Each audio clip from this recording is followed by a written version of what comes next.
been a lot of political protests around Bloomington Normal lately. In the next 2 episodes of our series McHistory, we look back at other protests which weren't as peaceful as the ones today. Then, as now, the First Amendment right to free expression mattered, though sometimes it was not observed. Bloomington Times newspaper, June 15, 1861. Without the sanction of Congress, which is alone empowered to declare war, Abraham Lincoln, the accidental choice of a minority of the American people, giving himself to the extremists of this party, has precipitated the northern and southern states into armed hostilities. By 1860-61, the Pantagraph published both a daily edition and a weekly. There were 2 other papers. One was the Illinois Statesman. The third paper was very interesting, though. Supported secession, virulently racist, even for its day. It was known as the Bloomington Times. This is Jose Manuel Perez, and I am a member of the board for the McLean County Museum of History. This is Bill Kemp, librarian, McLean County Museum of History. This accursed fraternal contest into which Mr. Lincoln has hastened us, in contempt of the Constitution he has just sworn to support, is the long-foreseen result of the wicked and persistent assaults made by the party which now holds power in these northern states upon the rights and property of their fellow citizens of the South. The editors and publishers were the Snow brothers. They were from Maryland, so a slave southern state. Benjamin F. and D. Hosea Snow. Hosea went by Joseph. Provocation really was their profession. The Illinois Statesman newspaper, August 22, 1862.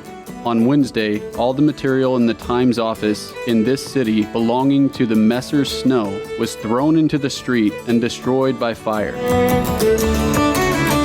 There was a citizens committee organized by some of the more upstanding citizens of the community to address the Snow brothers and request that they halt publication. They were giving aid and comfort to the disaffected and could be tolerated no longer by loyal men.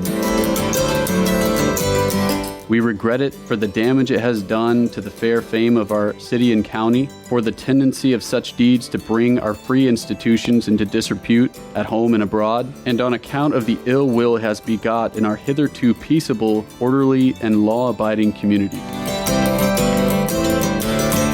On August 20th, 1862, on the courthouse square, the Illinois Volunteer Infantry, the 94th, known as Old McLean, was being organized as those new enlistees were going to be shipped down to Springfield and formally enrolled into the war effort.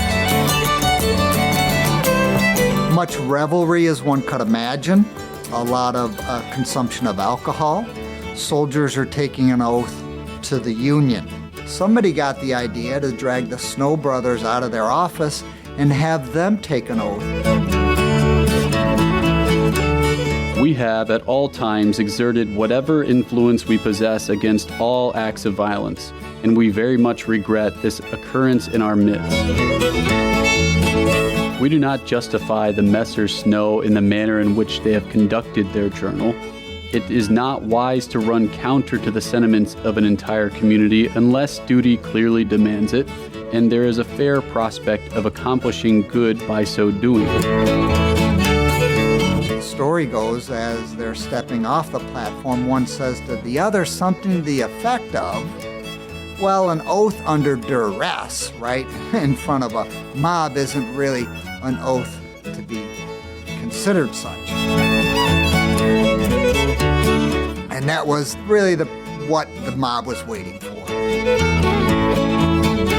The McLean County Regiment has just been organized for the express purpose of punishing men for their wicked revolt against the government and to force them back again under subjection to its laws. We are all justly proud of our regiment and have formed high expectations of what it shall accomplish in the field. We deem it very unfortunate that before it has left home, some of its members should have been guilty of violating those very laws that they had just solemnly sworn to support and protect against all enemies. This incident then is known formally as the sacking of the Bloomington Times. A rush was made upon the office and the contents thrown into the street and burned. Everything, it was said, from the coal shovel to the press, dumped onto Center Street and then burned. We have indeed fallen upon perilous times, and it behooves us all to exercise moderation and forbearance, instead of adding venom to the already surging billows of passion. The Illinois Statesman, critical of Abraham Lincoln and the administration during the Civil War, but supported the war effort, was a patriotic newspaper, but nonetheless supported the Bloomington Times' right to publish without the fear of mob violence and action. Surely, if the proprietors of the Times are really disloyal at heart and have committed overt acts, this community could afford to let the majesty of our laws be vindicated in their ease, rather than seek to punish them by illegal means. Brothers themselves were run out on not a literal rail, but a rail nonetheless. They made their home then in Paris, Illinois, where they set up another pro-Southern paper, were chased out of Paris, and then spent the rest of the war in St. Louis. They got out of newspapers altogether. The destruction of each other's property, liberties, or lives will not make any of us better or more loyal men. Let us all remember that a soft answer turneth away wrath, and then if we sow to the winds, we may reap a tempest.